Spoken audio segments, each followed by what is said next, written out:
What is up, everybody? It is Rose and welcome back to another Cheap Lazy Vegan video. Today's video is going to be part 2 of common arguments against veganism. If you guys have not seen part 1, I will link that video down below so you can see my responses to many common arguments against veganism. There's going to be a part 3 as well.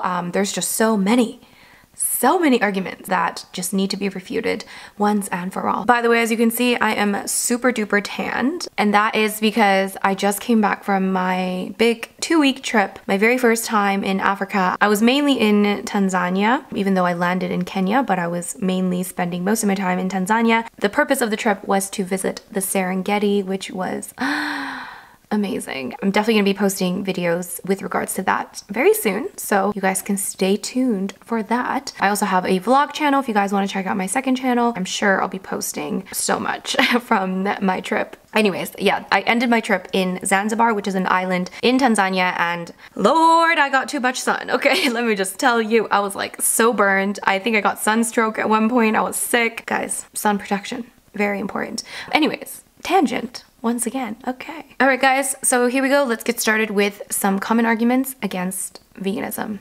Argument number 1, animals eat other animals, so therefore we should be able to eat other animals because that is just the natural part of life. Animals eat other animals, we are animals, therefore we should eat other animals. So on the onset, this argument seems kind of legitimate. It seems to make sense, right? We're animals, therefore what is wrong with us eating animals since other animals eat other animals too? So what is the problem? Why do we have to behave differently? If you think about it though, think about any other circumstance or situation in which we want to behave like animals, or people try to use the animals do it too excuse to justify their behavior. I literally cannot think of one example where people are trying to morally justify a certain behavior by comparing themselves to animals in the wild. Because most of the time, we actually like to think of ourselves as superior beings, which I mean, I would highly disagree, but that's kind of how we like to see ourselves. And I think the main reason for that is because animals are kind of known to behave instinctively, is that the right word? They're kind of known to behave without logical thinking or rational thinking. They're just going with their instincts, and this isn't really something that we want to replicate. So with no other circumstance do we actually want to compare ourselves to animals, and do we ever actually want to act like animals. But with regards to eating meat, because we want to keep doing that, we use the whole animals eat other animals excuse as a reason to continue to behave in a certain way. So here are just a few things that would be unacceptable for human beings to do that animals might do. So some of them abandon their babies prematurely, kill and eat their babies, attack and kill each other for no reason at all, and they also like to sniff each other's private parts. If we're going to be using that sort of excuse, then literally we could use this to justify any sort of crazy, irrational behavior. What if I greeted you by sniffing your butt? If I literally just met you and I just went to your behind and sniffed your butt? We do operate on a different standard of rules and regulations. We are humans, and we have decided collectively as a human race that we will abide by certain rules and regulations and laws within this society. As human beings, as long as you are of age and of a sound mind, you are expected to know the difference between right and wrong, because human beings have what is called moral intelligence or moral agency, whatever it is called. Basically, the ability to know the difference between right and wrong. If you are a grown adult and you have the mental capacity of a grown adult, you are expected to know certain things are okay to do and certain things are not okay to do. Our animal friends can go and do things that we would never allow our human friends to do, and so on and so forth. Because we have a certain level of moral intelligence, isn't it expected for us to know better and to behave better than our animal friends that don't have the moral capacity to understand, or the mental capacity, sorry, to understand the moral implications of their actions? You would think so. And plus, animals, they need to eat other animals to survive. They legitimately need to go and hunt and kill animals for survival. They need to eat those animals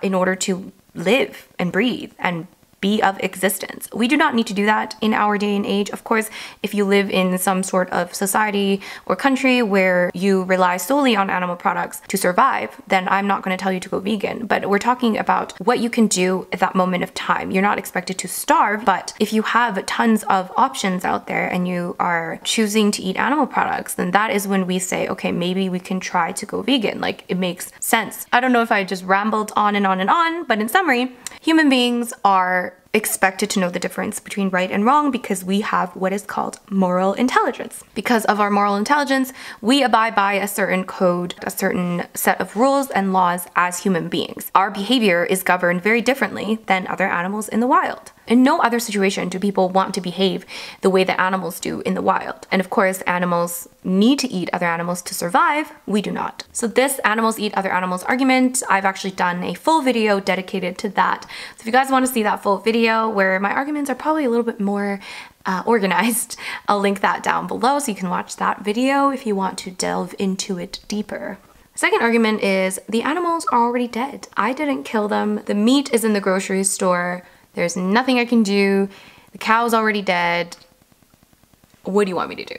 We're not saying that we should just throw away all the meat that's like in the grocery store and that's gonna solve the problem. No, of course not. The problem isn't the cow that's already been killed. But the fact of the matter is there are billions of animals in cages right this very moment. Billions of animals continuously bred to live these horrible lives and then ultimately get killed. And this is continuing because of our demand for meat products. When we buy products, that increases the demand for those products. When you increase the demand for those products, there will be more of a supply for those products. More of those products will be produced as a result of the increase in demand. Just understand economics 101 and reduce the demand by not supporting the animal product industry. So when you buy the meat, when you buy the milk, when you buy the fish or whatever, when you buy these products, you are inadvertently supporting that industry because you're putting your money into this industry. And your money is the only thing fueling this industry. That's why we all have a bit of a responsibility with what we do with our dollar. If our money wasn't fueling it, these animals would not be tortured, killed. They wouldn't even exist, to be honest, because they wouldn't be bred into existence. Basically, overall, the suffering would be diminished. Economics 101, guys. Supply equals demand. All right, argument number 3 is animals are less intelligent than us. So the human superiority argument, this isn't just with intelligence, but people say things like, oh, humans have more potential. Potential for what? And why is this even a relevant argument? Saying animals are less intelligent than us is intellectually incorrect, because that's not always the case. Of course, majority of the time, yes, human beings tend to, on average, be more intelligent on the human scale of things, by the way. When it comes to how we measure intelligence, yes, we are technically more intelligent than majority of other animals. How this is an argument to be able to kill animals, I have no idea. To justify killing billions of animals because we are more intelligent than them is beyond me. Think about that in the context of human beings. Human beings vary in our level of intelligence and our level of potential. It doesn't mean that someone's life should be ended because they're not as intelligent as somebody else. You know, these are all living sentient beings and they understand their own existence. They don't want to die. They don't want to be in pain.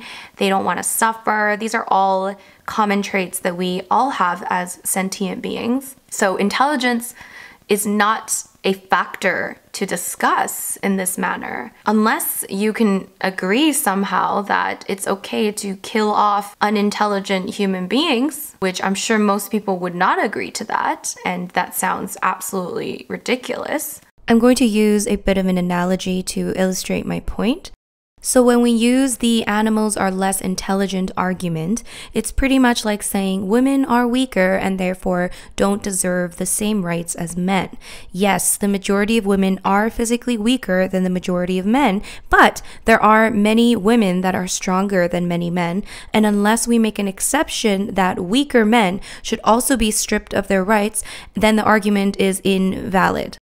If we treat all women inferior to all men, but some women are actually stronger than some men, then physical strength was never really a measurement to determine individual rights, but only used as an excuse to justify discriminatory behavior against certain individuals. Plus, a woman being weaker than a man shouldn't even be a factor in the discussion when we talk about basic rights. Why should physical strength be a factor in whether or not someone has certain rights? Just like why should intelligence be a factor in whether or not someone can just live freely and live out their lives as they want to? This type of tactic or argument is used and has been used many different ways and in different types of oppression and discrimination. So the oppressors use certain traits that may be prevalent among a group as a reason to discriminate against that group, when in fact it's simply just pure discrimination based on gender, sexual orientation, race, or species.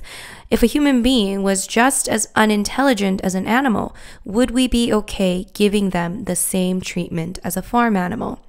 Also, if intelligence was really a factor, then how come it is deemed immoral or unethical when we abuse dogs or cats, when some farm animals are actually more intelligent than them?